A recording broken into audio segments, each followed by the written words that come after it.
I just want to start by saying a couple of things about the Homes for UK scheme that we've just seen is going on in the Chamber at the moment. I've got a number of concerns about this scheme, and I welcome it, and I'm glad that the government have taken the opportunity to recognise the generosity of the people of this country. But I do share the concerns of the Refugee Council. Enver Solomon in The Guardian is quoted as saying, effectively, this is a managed migration route which is not suitable for use to respond to a humanitarian crisis. There was also another comment saying, this sounds a little bit like fostering without a social worker. And I really want to hear from the Minister that the adequate support for every family who come through the scheme is given to local authorities and those partner organisations that are going to have to support these people through a very critical, traumatic time. I think it's also right that we should say and state very clearly that every family with a child should have a safeguarding assessment before they're placed. The Minister nods his head, but this is not commonplace in the Home Office at the moment with other schemes.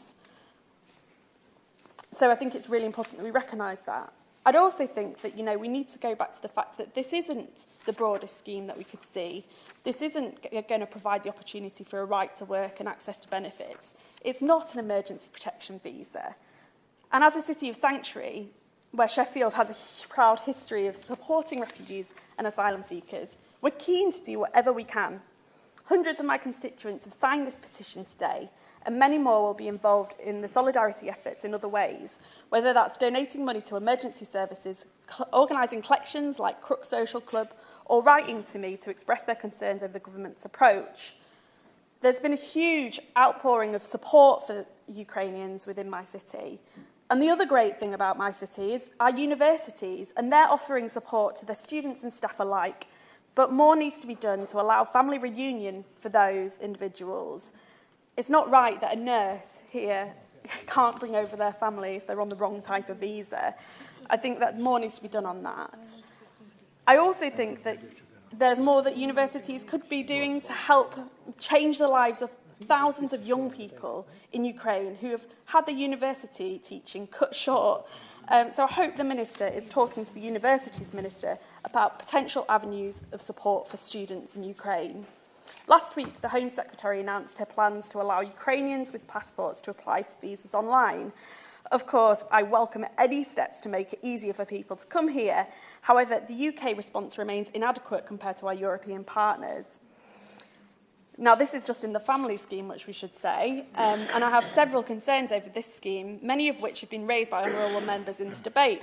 But particularly, I wanted to highlight the fact that the new online application will only be accessible to those with a passport and the right type of passport. And yet, some of the most vulnerable people are least likely to own one. How can we expect people who have never travelled outside Ukraine to complete these applications, especially as those applications are in English?